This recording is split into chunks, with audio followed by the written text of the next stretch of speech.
అందరూ ఇంతకన్నా ఇది చూస్తున్న నథింగ్ వాళ్ళ సిఎంఎఫ్ ఫోన్ 1 మొబైల్ అయితే జూలై 8న ఇండియాలో లాంచ్ అయిపోయింది. బాక్స్ వచ్చేసి నథింగ్ మొబైల్ లాగానే ఉంది. బాక్స్ బ్లాక్ కలర్లో ఉంది. బాక్స్ ఓపెన్ చేస్తే మొదటిగా మొబైల్ అయితే ఉంది. మొబైల్ కింద మనకి కేబుల్ ఉంది, అలాగే సిమ్ ఎజెక్ట్ టూల్ ఉంది. చార్జర్ మాత్రం AMOLED డిస్ప్లేతో Dimensity 7300 processor, 50 MP back camera, front వచ్చేసి 16 MP 5000 mAh బ్యాటరీతో అయితే ఈ మొబైల్ మంచి స్పెసిఫికేషన్స్ తో రాబోతుంది. బ్యాక్ ప్యానల్ అయితే మీకు నచ్చిన కలర్ లో మార్చుకోవచ్చు. మీ మొబైల్ కి వచ్చిన కలరే కాకుండా ఇంకా 3 కలర్స్ ఉంటాయి. ఆ 3 కలర్స్ అయితే తర్వాత మీరు కొనుక్కొని ప్రైస్ వచ్చేసి ఫస్ట్ డే సేల్ లో మాత్రమే 15,999 రూపీస్ కి అయితే వస్తుంది. మీ దగ్గర కనుక HDFC కార్డు ఉంటే 1000 రూపీస్ డిస్కౌంట్ తోటి 14,999 రూపీస్ కి అయితే వస్తుంది.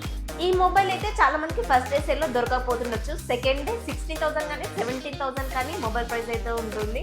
సో ఇలాంటి మంచి మంచి ఇన్ఫర్మేషన్ మీకు కావాలి అంటే వెంటనే మన ఛానల్ సబ్స్క్రైబ్ చేసుకుని అలాగే బెల్ ఐకాన్ ఆన్ చేసుకోండి.